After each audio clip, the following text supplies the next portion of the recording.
Hello mga brad, what is up, what is up? For this video meron tayong cute na motor na dala. Ayan o kay utol to eh. Ito nga pala mga brad, yung CF Moto Papio 125cc. Tara, pag-usapan natin itong motor na to.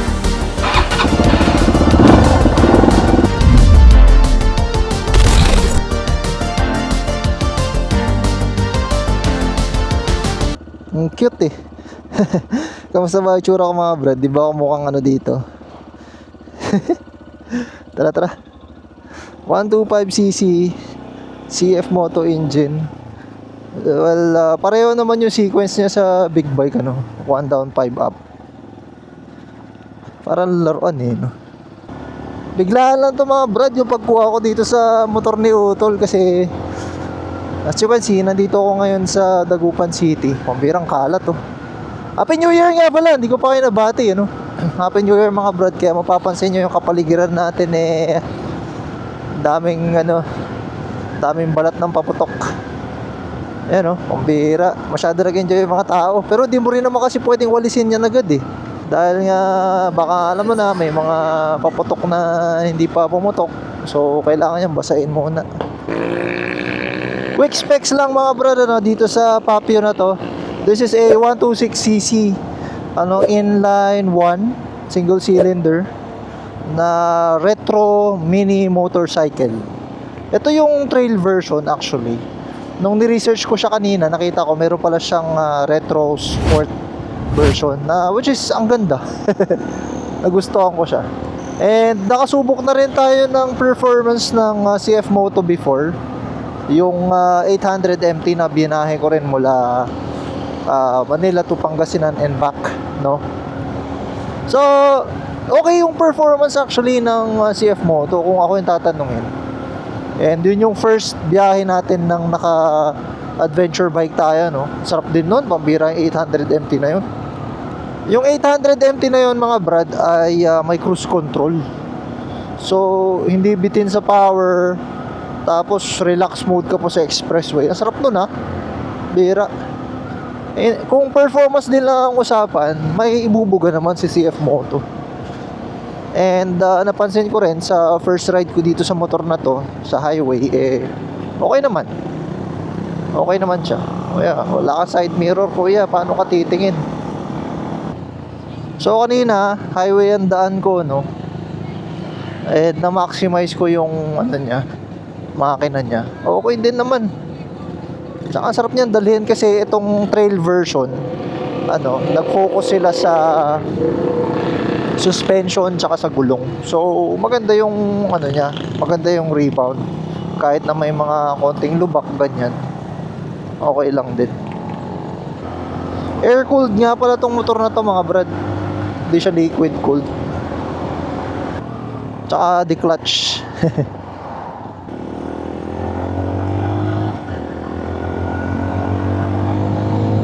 Ay, acceleration nyo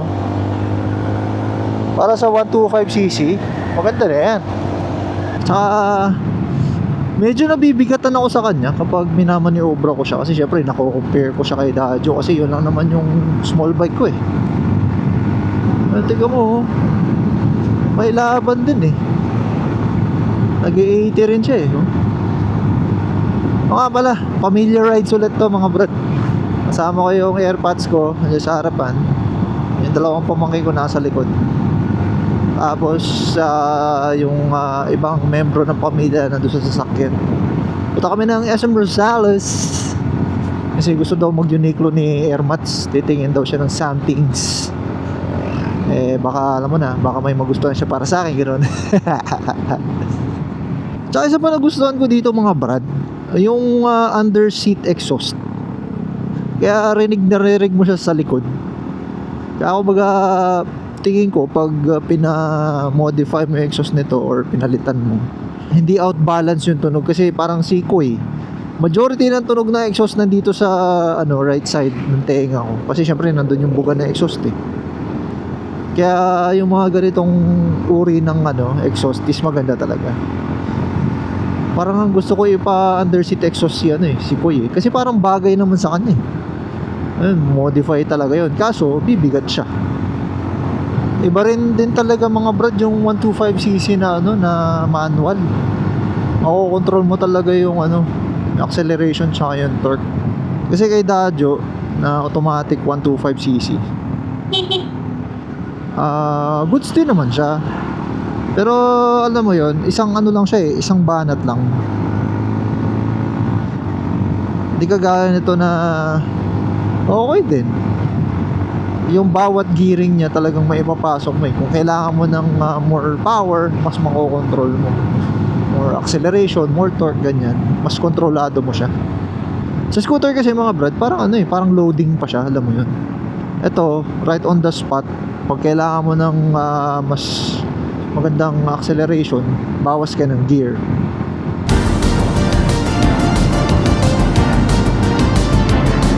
Ito, inaanak ko to Honda Click. Kasi ito pang isa. Pamangkin ko naman to. Naka PG1 110cc. Sabi na, hindi ko nakita yung gas 3 bars na lang pala. Pero alam ko matipid naman to 125cc. Ang pagkakaalam ko, mas matipid ang manual kaysa sa matic.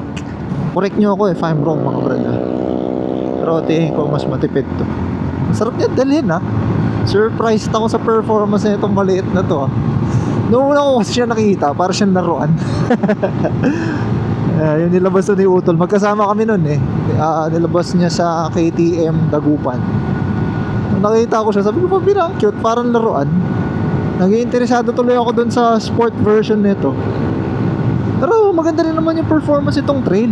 Yun nga lang, alam mo naman dito sa Pilipinas, ang tao maliit ang tingin sa China bike, kaya yung resale value niya is sobrang baba. Kung di nagkakamali, nasa 100,000 to Braking power para sa 125cc okay din naman, hindi siya mahina, reasonable. And yung weight is 107 kilograms. 107 kilograms, pero parang ang bigat niya maniobra. O baka dahil malambot yung gulong. Ang di ko lang nagustuhan is yung digital panel niya na maliit. Medyo mahina. Partida makulimlim And stable din naman yung handlebars. In terms of yung upuan, manipis siya actually, pero hindi naman siya masakit sa puwet. May ano naman siya, may proper cushioning naman siya. So kahit pa paano comfortable pa rin tayo. Kahit na medyo malayo-layo na yung na-ride natin, yung mga 40 kilometers, di pa naman sumasakit yung puwet ko. Nararamdaman ko lang na may something. Pero hindi pa naman siya masakit. Tolerable pa naman. Ganda nung tunog niya. Impressive. Kahit na kahit na stock exhaust, ang ganda ng tunog niya pag yung maro binibirit mo. Binibigay niya talaga yung ligaya no? Yun nga lang, dahil nga maliit yung gulong nito, dapat mag-iingat tayo sa mga potholes. Kailangan natin ingatan. Banking.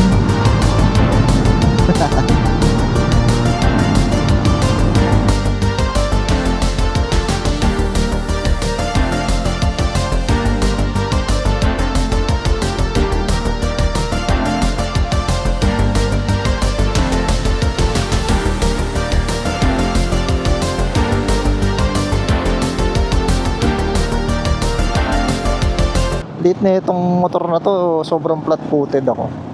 Medyo nararamdaman ko na yung likod ko Nakakuba kasi ako Kaya straight body tayo para hindi sumakit yung likod natin. Pero mamaya nakakuba na naman. Tingin ko may palag din to sa long ride. Performance niya tsaka yung comfort, tingin ko palag-palag din to. Ang una mo lang mararamdaman talaga yung sa puwet mo. Kasi nga dahil manipis yung upuan niya, wala masyadong surface. So kumbaga yung gitna ng puwet mo lang ang nakaupo. Hindi kagaya sa mga scooters na talaga yung buong puwet mo nakaupo. But in terms of riding comfort, sa lubak, sa arangkada, all good siya I can say na pwede mo rin siya pang long ride. As a long rider tingin ko goods din siya. Although ito na yung pinaka long ride natin dito sa Papio na to, pero so far nag-enjoy ako, na-enjoy ko siya. Wala rin akong nararamdaman na vibration, surprisingly, no? Very very minimal yung vibration niya, na yung almost wala, alam mo yun. Kahit na high speed 6,000 to 8,000 RPM, wala. I'm surprised.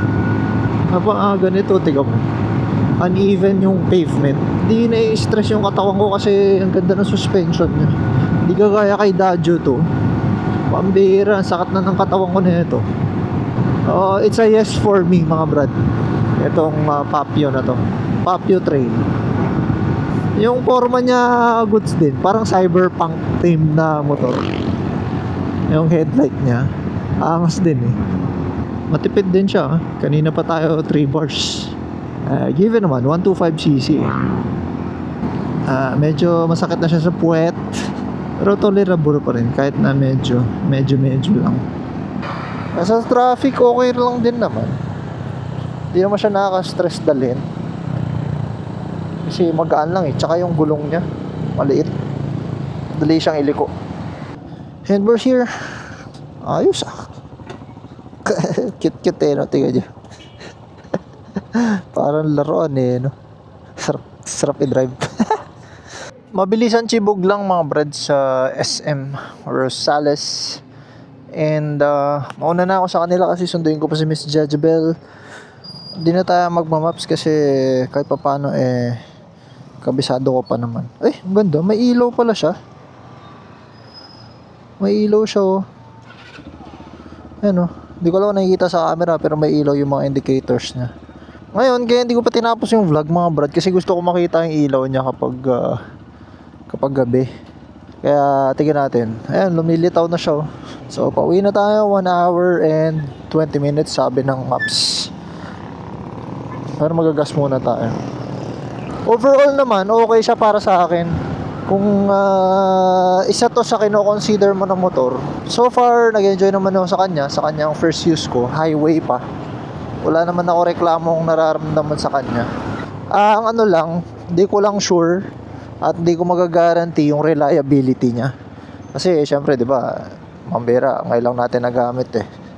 Full tank kuya, 91. Jajabel sensor. Ha? Kasi Jajabel. Oo. Nakilala mo ko, nabigyan ka siguro ng sticker, no? Sir, yung nagpaano rin lang po kayo dito. Ikaw rin ba yun? Oo, hindi ko na-upload yun. Alam mo bakit?